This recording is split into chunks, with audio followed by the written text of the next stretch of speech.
Hi, ദേവൂസ് കിച്ചണിലേക്ക് എല്ലാവർക്കും സ്വാഗതം. ഇന്ന് നമ്മൾ ഉണ്ടാക്കാൻ പോകുന്നത് പപ്പായ കൊണ്ടുള്ള ഒരു കേസരിയാണ്. ഇത് പപ്പായ റെഡ് ലേഡി, ഉള്ളിൽ നല്ല ചുവപ്പ് കളറിലുള്ള പപ്പായയാണ് എടുത്തിരിക്കുന്നത്. അപ്പോൾ പ്രത്യേകിച്ച് നമ്മൾ കളറൊന്നും ചേർക്കേണ്ട ഒരാവശ്യവുമില്ല. അത് നന്നായിട്ട് മിക്സിയിൽ അടിച്ച് പൾപ്പാക്കി എടുത്തതാണ്. നല്ല പഴുത്ത പപ്പായ നോക്കി എടുക്കുക. നല്ല മധുരമുള്ളതും പഴുത്ത പപ്പായയും നോക്കി നമ്മൾ എടുക്കുക. അത് നന്നായിട്ട് അടിച്ച് പൾപ്പാക്കി വെച്ചതാണ്. ഇത് ഒരു 1/4 കപ്പ്, 1 കപ്പ് കഷ്ടിച്ചു, 1/4 കപ്പ് കൂടുതലും ഉണ്ട്. ഇതാണ് മെയിനായിട്ട് വേണ്ടത്. പിന്നെ 1 കപ്പ് റവ, അതേപോലെ 1 കപ്പ് പഞ്ചസാര ഹീപ്പായിട്ടാണ് ഞാൻ എടുത്തിരിക്കുന്നത്. ഏത് കപ്പാണോ നമ്മൾ റവ എടുക്കുന്നത് അതേപോലത്തെ ഒരേ അളവിലുള്ള ബൗളോ കപ്പോ എന്തായാലും എടുത്താൽ മതി. 1 കപ്പിന് 1 കപ്പ് പഞ്ചസാര, ഒരു 1/4 ടു 1 കപ്പിനനുസരിച്ച് പപ്പായയുടെ പൾപ്പ്, അതാണ് എടുക്കേണ്ടത്. അപ്പം നമുക്ക് എങ്ങനെയാണ് ഇത് ഉണ്ടാക്കുന്നതെന്ന് നമുക്ക് നോക്കാം. ആദ്യം നമുക്ക് പാൻ ചൂടാക്കിയിട്ട് അതിലോട്ട് 1 ടേബിൾ സ്പൂൺ നെയ്യ് നമുക്ക് ചേർത്ത് കൊടുക്കാം. അത് ഉരുകി വരുമ്പോൾ അതിലോട്ട് ഇതൊരു 8-10 കശുവണ്ടി എടുത്തിട്ടുണ്ട്, കിസ്മിസും എടുത്തിട്ടുണ്ട്. ഇത് ആദ്യം ഒന്ന് വറുത്ത് മൂപ്പിച്ച് മാറ്റാം.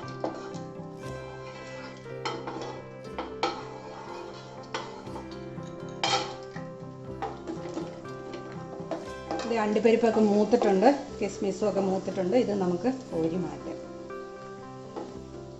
ഇതിലേക്ക് 1 കപ്പ് റവയാണിത്.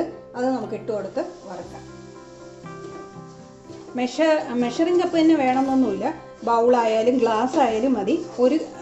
അതേ മെഷർമെൻറ്റിൽ വേണം ബാക്കിയുള്ള സാധനം എടുക്കണമെന്നേ ഉള്ളൂ. ഇത് ഈ ഒരു ബൗളിൽ ആണ് ഞാൻ എടുത്തത്. അപ്പോൾ ഇതിന് 1 കപ്പ് റവ, 1 കപ്പ് ഹീപ്പായിട്ട് ഞാൻ പഞ്ചസാര എടുത്തിട്ടുണ്ട്, ഒരു 1/4 കപ്പ് പപ്പായയുടെ പൾപ്പ് എടുത്തിട്ടുണ്ട്. മധുരം 1 കപ്പ് ഹീപ്പായിട്ടാണ് ഞാൻ എടുത്തിരിക്കുന്നത്. അത് ആവശ്യമുള്ളവർക്ക് കൂട്ടണോ കുറയ്ക്കുകയോ ഒക്കെ ചെയ്യാം നമുക്ക്. ഇത് നന്നായിട്ടൊന്ന്, ഈ റവ നന്നായിട്ടൊന്ന് മൂപ്പിച്ചെടുക്കുക. നോക്കൂ, റവ മൂത്ത് വന്നിട്ടുണ്ട്. ഓൾറെഡി അത് വറുത്ത റവയാണ്. എന്നാലും നമ്മൾ ഒരു 2 മിനിറ്റ് ഒന്ന് മൂപ്പിക്കുന്നത് നല്ലതായിരിക്കും. കാരണം അത് എത്രത്തോളം മൂത്തിട്ടുണ്ടെന്നൊന്നും നമുക്കറിയത്തില്ല. അതുകൊണ്ട് നമ്മളൊന്ന് ഒരു 2 മിനിറ്റ് മീഡിയം ഫ്ലെയിമിലിട്ടൊന്ന് മൂപ്പിക്കുന്നത് ടേസ്റ്റി ആയിട്ട് വരും. നമ്മുടെ കേസരി നന്നായിട്ട് വരും. അതിന് വേണ്ടിയിട്ടാണ്. ഇതിലോട്ട് നമുക്ക് ഈ പപ്പായയുടെ പൾപ്പ് ചേർത്ത് കൊടുക്കാം.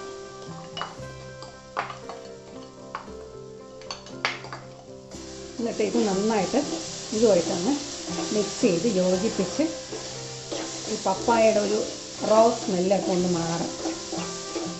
ഒരു 1 മിനിറ്റ് ചെറിയ തീയിലിട്ട് ഒന്ന് നമുക്ക് ഇതേപോലെ മൂപ്പിച്ചെടുക്കുമ്പോൾ അതിൻ്റെ ആ ഒരു ചെറിയൊരു റോ സ്മെല്ല് പോലെ ഉണ്ടാവില്ലേ പപ്പായയുടെ, അതൊക്കെ അങ്ങ് മാറിയിട്ട് നല്ല ഇതായിട്ട് വരും. അപ്പോൾ അതിൻ്റെ ഇതൊക്കെ അങ്ങ് മാറി നല്ലൊരു മണം വരുന്നുണ്ട്. നമുക്ക് ഈ സമയത്ത് ഈ റവ വേവാനുള്ള വെള്ളം നമുക്ക് ചേർത്ത് കൊടുക്കണം. അപ്പോൾ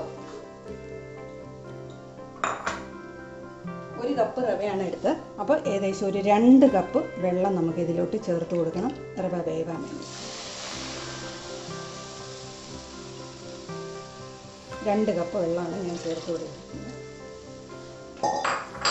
എന്നിട്ട് ഇത് നല്ലപോലെ മിക്സ് ചെയ്ത്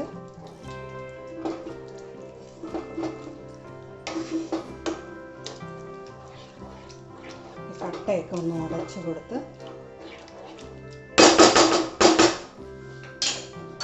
ഈ റിസ്ക് വെച്ച് നന്നായിട്ട് ഇളക്കുമ്പോൾ അതൊക്കെ ഒന്ന് മാറി വരും.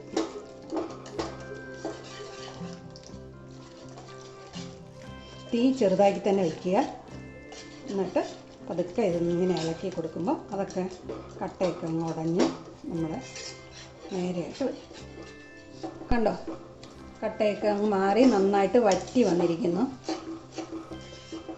ഇത് കുറച്ചും കൂടെ ഒന്ന് വെള്ളം ഒന്ന് വലിഞ്ഞ് വരുന്ന സമയത്ത് നമുക്ക് പഞ്ചസാരയും കൂടെ ചേർത്ത് കൊടുത്തിട്ട്, അപ്പോൾ പഞ്ചസാര ചേർക്കുമ്പോൾ ഒന്ന് ലൂസനാവും. വീണ്ടും നമ്മളതിനെ ഇതേപോലെ വറ്റിച്ചെടുക്കണം. ഇത് നമ്മൾ ഒരു കളറും ചേർത്തിട്ടില്ല. എന്നിട്ട് കണ്ടോ കളറ് കണ്ടോ, ഇത് ആ പപ്പായയുടെ കളറാണ്. അപ്പം നാച്ചുറലായിട്ട് തന്നെ നമുക്ക് ആ കളറ് നമുക്ക് കിട്ടി എന്നുള്ളതാണ്. അപ്പം ഇത് കണ്ടോ, ഇത് വറ്റി വെള്ളമൊക്കെ വറ്റി ആവശ്യത്തിന് നമ്മുടെ റവ വെന്തിട്ടുണ്ട്. ഇതിലേക്ക് നമുക്ക് പഞ്ചസാര ചേർത്ത് കൊടുക്കാം. പഞ്ചസാര ചേർത്ത് കൊടുത്തിട്ട് നന്നായിട്ടൊന്ന് ഇളക്കുക. വീണ്ടും കട്ട കെട്ടാനുള്ള ഒരു ചെറിയ ടെൻഡൻസി വരും. സാരമില്ല, ഇത് വെച്ചൊന്ന് നന്നായിട്ട് ഇളക്കി കൊടുക്കുമ്പോൾ അതൊന്ന് മാറിക്കോളും. കണ്ടോ, ഇത്രയേ ഉള്ളൂ.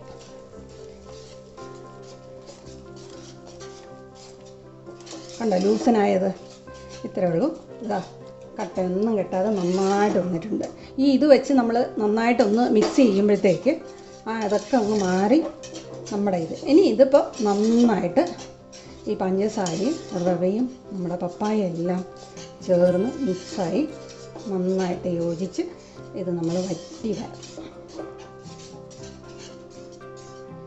ഇനി നമുക്ക് ഇത് മാറ്റി തടിത്തവിയെടുക്കാം.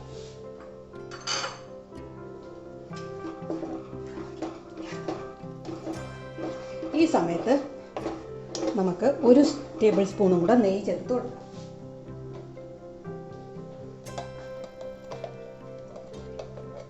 ആദ്യം 1 ടേബിൾ സ്പൂൺ ചേർത്ത് കൊടുത്തിട്ടുണ്ട്. ഇപ്പോൾ 1 സ്പൂണും കൂടെ കൊടുക്കുന്നു.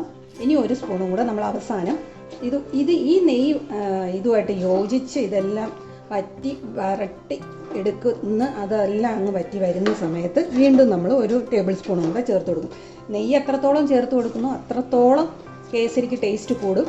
പിന്നെ നമ്മുടെ ഇഷ്ടാനുസരണം കുറയ്ക്കുകയൊക്കെ ചെയ്യാം, കൂട്ടും കുറയ്ക്കുകയൊക്കെ ചെയ്യാം. 3 ടേബിൾ സ്പൂൺ നെയ്യെങ്കിലും മിനിമം നമ്മളതൊന്ന് ചേർത്ത് കൊടുത്താലാണ് ഇതിന് നല്ലൊരു ടേസ്റ്റ് വരുന്നത്.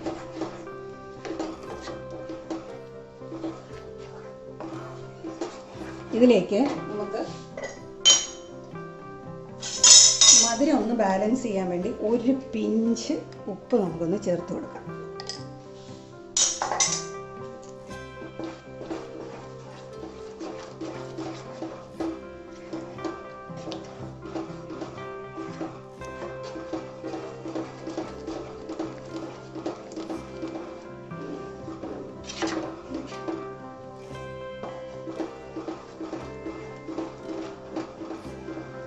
കൈ എടുക്കാതെ നമ്മൾ ഇളക്കിക്കൊണ്ടിരിക്കണം.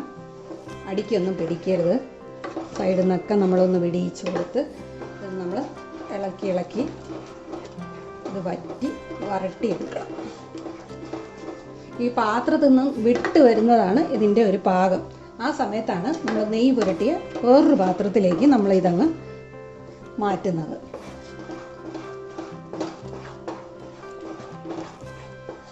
കണ്ടോ, നമ്മൾ ചേർത്ത നെയ്യൊക്കെ അബ്സോർവായി ഇതിലോട്ട്. നോക്കൂ, ആദ്യം ഒഴിച്ച നെയ്യെല്ലാം അതിലോട്ട് പിടിച്ച് അബ്സോർവായി എല്ലാം ഇതായിട്ടുണ്ട്. ഈ സമയത്ത് നമ്മൾ വീണ്ടും 1 ടേബിൾ സ്പൂൺ നെയ്യും കൂടെ നമ്മൾ ചേർത്ത് കൊടുക്കുക.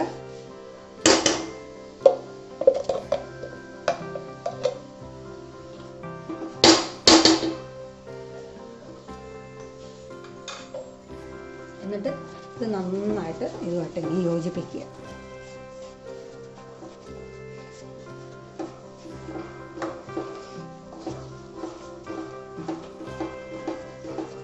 ഇത് വീണ്ടും നന്നായിട്ട് വരട്ടിയെടുക്കുക.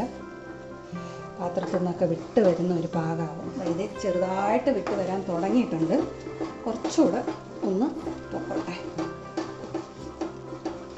തീ മീഡിയം ഫ്ലെയിമിൽ എപ്പോഴും മീഡിയം ഫ്ലെയിമിൽ തന്നെ കീപ്പ് ചെയ്യാൻ ശ്രദ്ധിക്കുക. ഹൈ ഫ്ലെയിമിലിടരുത്. പിന്നെ ഇത് ഇടയ്ക്ക് ഇത് തെറിക്കാനുള്ള സാധ്യതയുണ്ട്. അത് കൈ നമ്മൾ ഇളക്കുമ്പോൾ അതും ഒന്ന് ശ്രദ്ധിക്കുക. മീഡിയം ഫ്ലെയിമിലിട്ട് തന്നെ നമ്മളിത് വരട്ടിയെടുക്കണം. ഇത് കണ്ടോ, ഉരുണ്ട് വരുന്നുണ്ടോ, പാത്രത്തിൽ നിന്ന് വിട്ട് എല്ലാം കൂടെ ഒരു ബോൾ പോലെ ഇതാ കണ്ടോ. ഇതാണ് അതിൻ്റെ പാകം. ഈ സമയത്ത് നമുക്ക് എന്താ ചെയ്യേണ്ടതെന്ന് പറഞ്ഞാൽ 1 ടീസ്പൂൺ ഏലക്കാപ്പൊടി, 1-1.5 ടീസ്പൂൺ വരെ നമുക്ക് ചേർക്കാം. ഫ്ലേവറിനനുസരിച്ച് അവരവർക്ക് ഇഷ്ടത്തിനനുസരിച്ച് ചേർക്കാം. പിന്നെ നമ്മൾ വറുത്ത് വെച്ച അണ്ടിപ്പരിപ്പും കിസ്മിസും ഒക്കെ നമുക്ക് ഇട്ട് കൊടുക്കാം. എന്നിട്ട് നന്നായിട്ട് ഇതാക്കാം.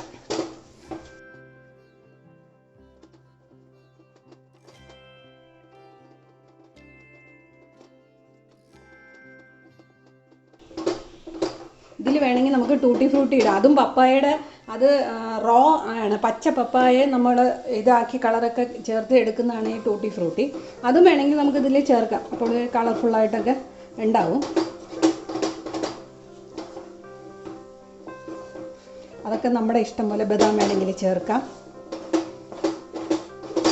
ഇത് മതി. ഇതായിട്ടുണ്ട്. ഇത് നമുക്ക് ഇത് ഞാനിപ്പം ഇതിലോട്ടാണ് മാറ്റുന്നത്. നെയ്യ് പുരട്ടിയ ഈ ബൗളിലോട്ടാണ് ഞാനിപ്പോൾ മാറ്റുന്നത്. പ്ലേറ്റിലായാലും മതി, റൗണ്ടുള്ള ഒരു പ്ലേറ്റിലോ അല്ലെങ്കിൽ സ്ക്വയർ പ്ലേറ്റിലോ ഏതിലോട്ട് വേണമെങ്കിലും നമുക്ക് ട്രാൻസ്ഫർ ചെയ്യാം. പക്ഷേ നെയ്യൊന്ന് പുരട്ടി അതിനെ ഇതാക്കണം.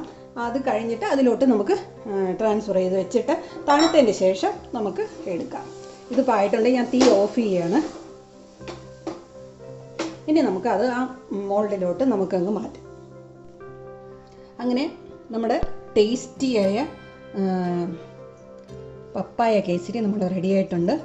ഇത് ഇങ്ങനെ വേണമെങ്കിലും നമുക്ക് എടുക്കാം, അല്ല അൺമോൾഡ് ചെയ്യണമെന്നുണ്ടെങ്കിൽ ഒരു മണിക്കൂറൊക്കെ കഴിഞ്ഞതിന് ശേഷം നമ്മളൊരു പ്ലേറ്റിലോട്ട് നമ്മൾ മാറ്റുകയാണെങ്കിൽ ഇതേ ഷേപ്പിൽ തന്നെ നമുക്ക് അൺമോൾഡ് ചെയ്ത് ആ ഷേപ്പായിട്ട് നമുക്ക് കിട്ടും.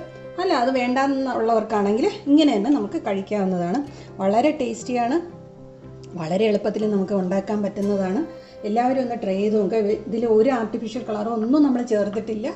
നാച്ചുറൽ ആ പപ്പായയുടെ ആ റെഡ് കളറാണ് ഇതിനകത്ത് ഉള്ളത്.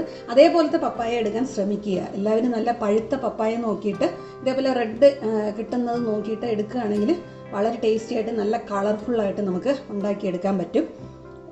എല്ലാവരും ഒന്ന് ട്രൈ ചെയ്ത് നോക്കുക. ഇഷ്ടപ്പെടുകയാണെങ്കിൽ ലൈക്ക് ചെയ്യുക, കമൻറ്റ് ചെയ്യുക, സബ്സ്ക്രൈബ് ചെയ്യുക, ഷെയർ ചെയ്യുക. അടുത്ത വീഡിയോയിൽ കാണുന്നവരെ നന്ദി, നമസ്കാരം.